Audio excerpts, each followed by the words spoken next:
बच्चों जैसा देख रहे हो इस वीडियो में हम बात करेंगे मैट्रिक बोर्ड परीक्षा 2026 जो होने वाली है उसमें साइंस का जो भौतिक विज्ञान वाला पार्ट रहता है जो 5 नंबर वाले लॉन्ग आंसर होते हैं सब्जेक्टिव उसकी यहाँ बात करेंगे। तो काफी सिलेक्टेड और टॉप क्लास के क्वेश्चन है, इसमें से ही आपको देखने को मिलेगा क्वेश्चन। तो चलिए देखते हैं कौन कौन से। पहला क्वेश्चन इस तरह से, एक्चुअली क्या है कि ये सेक्शन वाइज भी डिवाइड हो सकता है, एकदम पूरा पूरा 5 नंबर का नहीं। जैसे यहाँ पे देख सकते हो दो, ये आपका 2 नंबर का क्वेश्चन हो गया और ये आपका 3 नंबर का हो गया। तो इस तरह से 2 और 3 मिलाकर के 5 नंबर का एक कंप्लीट क्वेश्चन बनता है। तो सबसे पहले लिखा हुआ है ओम का नियम लिखिए। तो आपको ओम का नियम लिखना है। उसके बाद दूसरा क्वेश्चन है इस चित्र के अनुसार परिपथ के आधार पर ये तीनों जो क्वेश्चन है ये न्यूमेरिकल का, ये कई बार अकेले अपने आप में 3 नंबर में पूछ लिया जाता है, इसलिए ये भी आपको ध्यान रखना है। तो प्रत्येक प्रतिरोध में प्रवाहित धारा का मान निकालना है, परिपथ में प्रवाहित कुल धारा का मान निकालना है और परिपथ का कुल प्रभावी प्रतिरोध निकालना है। तो अब हम सबसे पहले लिखेंगे ओम का जो नियम है उसको लिख देना है एकदम स्पष्ट। यहाँ पे बच्चा कई बार गलती कर देता है, क्या यही स्टार्टिंग की लाइन लिखने में। सबको पता है कि v is directly proportional to I, but इसको लिखने के लिए क्या है कि यदि किसी परिपथ का ताप ना बदले या भौतिक अवस्था में कोई परिवर्तन ना हो, राइट। ताप ना बदले तो उस स्थिति में, राइट, यदि किसी परिपथ का ताप न बदले तो उस परिपथ के सिरों के बीच विभवांतर उस परिपथ में बहने वाली विद्युत धारा के अनुक्रमानुपाती होता है। अब हम लिखेंगे v is directly proportional to I, जो कि यहाँ पे लिखा हुआ है। इतना हो गया ओम का नियम। अब हमको क्वेश्चन का इसका सेकंड पार्ट करना है। सेकंड पार्ट करने के लिए सबसे पहले यहाँ पे देख लीजिए, प्रत्येक प्रतिरोध में प्रवाहित धारा का मान निकालना है। यानी कि यहाँ से जो ये I बह रहा है, यहाँ जाते जाते इसके पास ये I1, यहाँ पे I2 और ये वाली धारा I3 बन जाती है। यहाँ पे ये हमारा R1 है, रेजिस्टेंस है, ये R2 है और ये R3 है। अब आपको दिख रहा होगा कि ये समांतर क्रम संयोजन है। तो समांतर क्रम संयोजन में जो इन दोनों बिंदुओं के बीच विभवांतर होता है वो सेम होता है, यानी V रहेगा, आपका चेंज नहीं होगा। और V कितना दिया हुआ है आपका 12 वोल्ट दिया हुआ है। अब यहाँ से हमारे पास R1 R2 R3 पता है, I1 I2 I3 ये हमको निकालना है। सो ओम का नियम क्या होता है, V equal to I into R। इस ओम के नियम को लगा देंगे, क्योंकि नॉर्मली जब तक कहा ना जाए कि ताप में परिवर्तन तब तक हम इसको सामान्य स्थिति मान करके चलते हैं, यानी कि कोई भौतिक परिवर्तन यानी ताप में कोई चेंजेस होने वाला नहीं है। तब यहां से हमें क्या निकालना है, प्रत्येक प्रतिरोध में प्रवाहित धारा का मान। तो ए क्वेश्चन का जो I1 निकालना है, I1 यहां से क्या हो जाएगा, V अपॉन R1। यानी V कितना है हमारा 12 वोल्ट और बटे में R1 कितना है हमारा 5। तो 12/5 इसको आप भाग दे दीजिए। तो 5 दूनी 10.4 2.4 एम्पियर हो जाएगा। इसी तरह से I2 निकाल लीजिए, V अपॉन R2 आपको लिखना पड़ेगा और यहाँ पे हो जाएगा 12 बटे, अब R2 कितना है 10, तो यहाँ लिख देंगे 10, तो ये हो जाएगा 1.2 एम्पियर। अब इसी तरह से I3 निकाल लीजिए बच्चों। तो I3 हो जाएगा V अपॉन R3। तो V अपॉन R3 का मतलब हो गया कि 30 और बटे में क्या लिख देना है आपको, सॉरी ऊपर में V रहेगा यानी 12/30। तो यहाँ से इसको डिवाइड कर दीजिए, 4 तिया 12, 3 चौके 12 और 3 दहाम में 30, यानी 0.4 आ जाएगा, 0.4 एम्पियर। अब हमको इसका सेकंड पार्ट करना है बी। बी में कह रहा है परिपथ में प्रवाहित कुल धारा, जब हम ये यहाँ पे ये धारा निकलती है I, तो सब में जुड़ जाती है, I1 plus I2 plus I3 हो जाएगी। सो यहाँ से कुल धारा I equal to I1 plus I2 plus I3, ये हम फॉर्मूला लगा देंगे। सो I इक्वल टू क्या लिखेंगे, 2.4 प्लस 1.2 प्लस 0.4, ये टोटल I हमारा कितना आ जाएगा, तो 2 1 3 और 0.4 2 6 4 10, यानी कि ये हो जाएगा 4 एम्पियर। तो हमारे पास टोटल करंट कितनी हो गई, I 4 एम्पियर। अब हमको जो है तीसरा निकालना है परिपथ का कुल प्रभावी प्रतिरोध। तो परिपथ का कुल रेजिस्टेंस निकालने के लिए आप क्या करेंगे, देखिए सी पार्ट में V equal to I, R से यहां से R इक्वल टू क्या हो जाएगा, V अपॉन आई। V हमको कितना पता है, सो R इक्वल टू V कितना है हमारे पास, V है 12 वोल्ट का।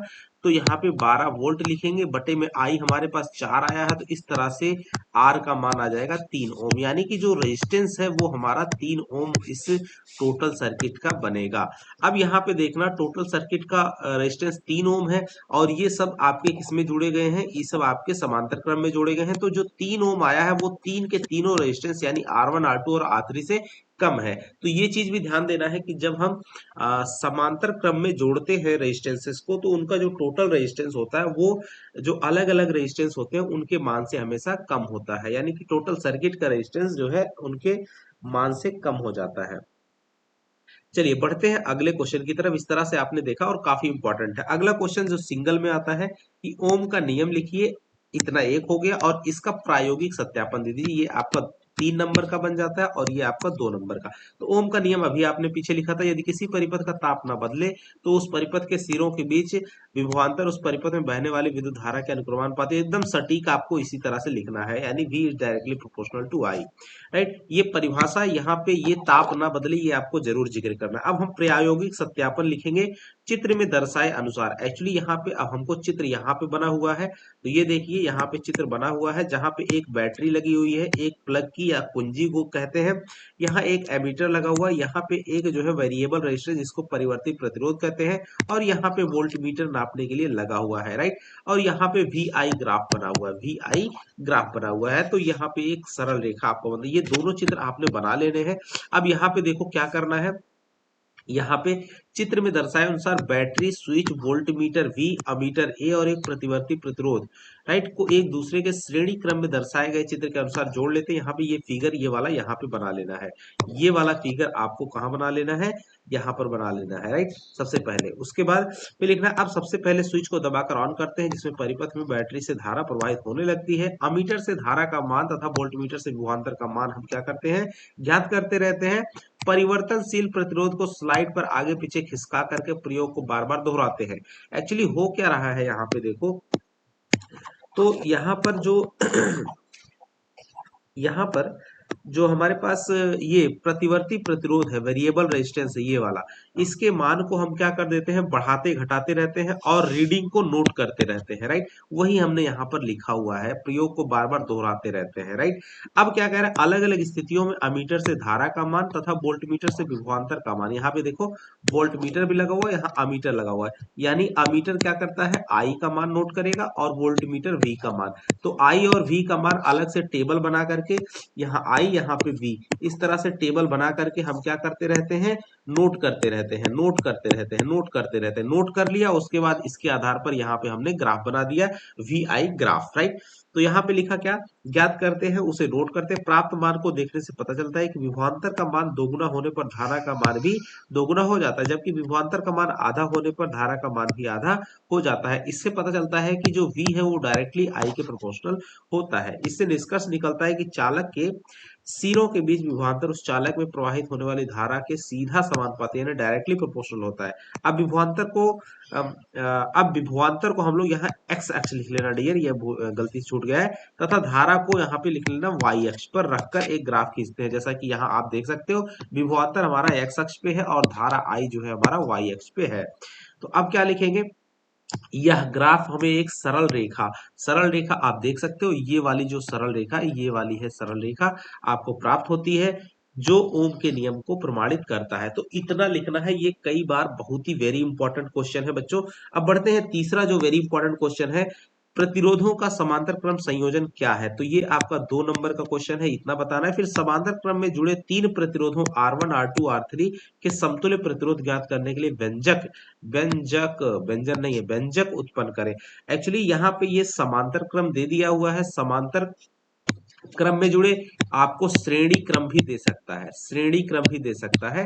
ये मैंने आपको क्वेश्चन भी दिया था तैयार करने के लिए समांतर और श्रेणी क्रम का। और हाँ ध्यान रखना, इतना क्वेश्चन ये 3 नंबर में भी पूछा जाता रहा है, तो पूछ लिया जा सकता है। सबसे पहले प्रतिरोधों का समांतर क्रम संयोजन क्या है ये बताना है। तो समांतर क्रम संयोजन में सभी प्रतिरोधों के एक सिरे को एक साथ परिपथ के एक बिंदु पर तथा दूसरे सिरे को एक साथ दूसरे बिंदु पर जोड़ दिया जाता है। इस प्रकार के संयोजन में सभी प्रतिरोधों के बीच विभवांतर समान रहता है। ये इतना हो गया आंसर। अब दूसरे के लिए आंसर लिखते हैं। चित्र में यदि 3 प्रतिरोध, इस तरह से आपने फिगर बना लेना है, 3 प्रतिरोध R1 R2 R3 समांतर क्रम में जुड़े हुए हैं, तब ओम के नियम से यहाँ पे हमारे पास धारा I1 equal to V upon R1, I2 equal to V upon R2, I3 equal to V upon R3। Actually क्या है कि यहाँ पर जब हम समांतर क्रम में जोड़ते हैं तो धारा को जाने के लिए बिंदु ए से तीन रास्ते मिल जाते हैं, तो मान लेते हैं कि तीनों रास्तों में एक पे I1, एक में I2, एक में I3 धारा जाती है। फिर बी पे आते वक्त सभी धाराएं एक साथ जुड़ जाती हैं और निकलती हैं I, यानी I equal to I1 plus I2 plus I3 हो जाएगा। तो यहाँ पे हमने I1 I2 I3 अलग अलग निकाला। अब परिपथ में प्रवाहित कुल धारा क्या लिख देंगे, I equal to I1 plus I2 plus I3। ये जो है, अगर आपको यहाँ नहीं समझ में आ रहा है तो मैंने आपको नोट्स में जो क्लास में पढ़ाया हुआ है उससे भी आप समझ सकते हो, राइट। या फिर इसे भी आपको जो जैसा इजी लगे, राइट। आई इक्वल टू यहाँ पे I1 I2 I3 के मान रख देना है, फिर v कॉमन ले लेना है। फिर यहाँ से ये आप देख रहे होंगे आई, ये v से डिवाइड कर दीजिए तो I अपॉन v हो जाएगा। I upon v, actually v equal to क्या होता है, I इंटू r। तो यहाँ से I अपॉन v निकालना है, सो v अपॉन I का मान क्या हो जाएगा, r। तो इसका उल्टा कर दीजिए, I अपॉन v करिए, I अपॉन v तो क्या हो जाएगा, 1 अपॉन r। तो I अपॉन v की जगह पे हम क्या लिख सकते हैं, 1 अपॉन r। और यही हमारा समांतर क्रम में जुड़े तीन प्रतिरोध R1 R2 R3 के बीच में मिला हुआ व्यंजक है, जहां R समांतर क्रम संयोजन का समतुल्य प्रतिरोध है या तुल्य प्रतिरोध। अगला क्वेश्चन चौथा हम बात करते हैं, ये बोर्ड एग्जाम से बहुत जबरदस्त रहने वाला है। किसी विद्युत परिपथ में लघुपथन कब होता है, लघुपथन को हम अंग्रेजी में शॉर्ट सर्किट कहते हैं, राइट, शॉर्ट सर्किट। और दूसरा क्या है, भू संपर्क तार का क्या कार्य है, धातु के आवरण वाले विद्युत साधित्रों को भू संपर्कित करना क्यों। अब देखो ये 2 नंबर का क्वेश्चन है, ये 1 नंबर का है, और ये फिर 2 नंबर का, 2 2 4 और 1 5 इस तरह से है। तो लघुपथन के बारे में बताइए। कभी कभी खराब तथा क्षतिग्रस्त होने पर विद्युन्मय यानी कि रेड वायर जो होता है, या गर्म तार इसको भी लिख सकते हो, इसकी जगह पे गर्म तार, और उदासीन तार आपस में बिना किसी प्रतिरोध के संपर्क में आ जाते हैं और परिपथ का प्रतिरोध शून्य हो जाता है। ध्यान देना, जब R शून्य हो जाए so V equal to I into R होता है। जब R शून्य हो जाएगा तो यहां से जरा देखना I का मान क्या हो जाएगा, I equal to V upon R होता है। तो V अपॉन 0 जैसे लिखोगे तो ये इन्फिनिटी, यानी धारा का मान I जो है अचानक से क्या हो जाता है, बहुत हाई यानी अनंत पर चला जाता है, बहुत बेहिसाब, जिससे अत्यधिक धारा प्रवाहित होने लगती है। इसे लघुपथन कहते हैं। इसमें परिपथ में लगे उपकरण क्षतिग्रस्त हो जाते हैं तथा लघुपथन के स्थान पर चिंगारी उत्पन्न होने से आग भी लग सकती है। आमतौर पर आग लग ही जाती है बच्चों। तो इतना हमने लिखना है लघुपथन। अब बात करते हैं भू संपर्क तार का काम बताते हैं। तो किसी विद्युत उपकरण को के धात्विक भाग को तार की मदद से पृथ्वी के संपर्क में लाने वाले तार को भू संपर्क तार कहते हैं। ये हमारा आपका हो गया आंसर, 1 नंबर वाला। यह तार सुरक्षा यंत्र के रूप में विद्युत परिपथ में उपयोग में लाया जाता है। अब दूसरे की बात करते हैं, यदि किसी भी प्रकार से उपकरण में विद्युत धारा आ जाती है तो यह पृथ्वी को स्थानांतरित हो जाती है, जिसके फलस्वरूप कोई दुर्घटना होने से बच जाती है। एक्चुअली घर जो होता है, घर के किनारे में साइड में एक जो है कॉपर की जो है कॉपर का तार जो है इस तरह से नीचे जमीन में लगभग 10 फीट गहराई तक आप गाड़ करके ऊपर में और कनेक्ट कर देते हैं। जो आपने देखा होगा तीन तरीके कैसे प्लग में तीन होते हैं।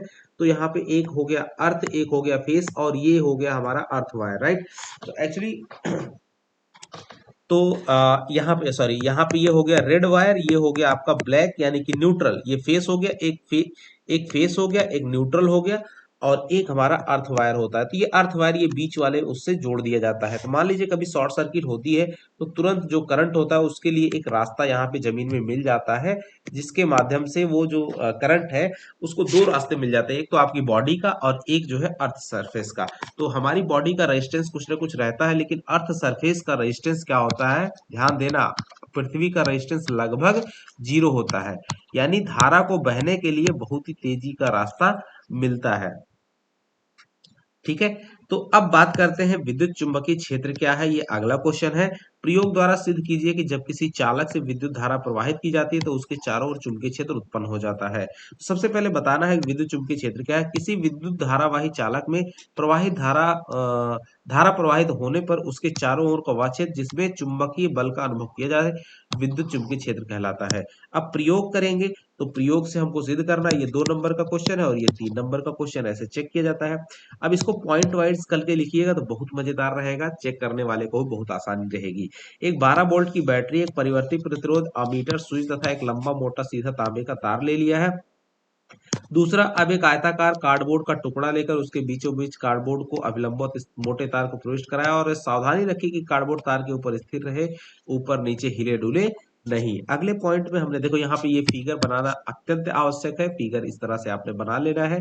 ये वेरिएबल रेजिस्टेंस है, अमीटर है, बैटरी है और यहाँ पे स्विच कुंजी है, राइट। और ये हमारा दिख रहा होगा तांबे का तार है।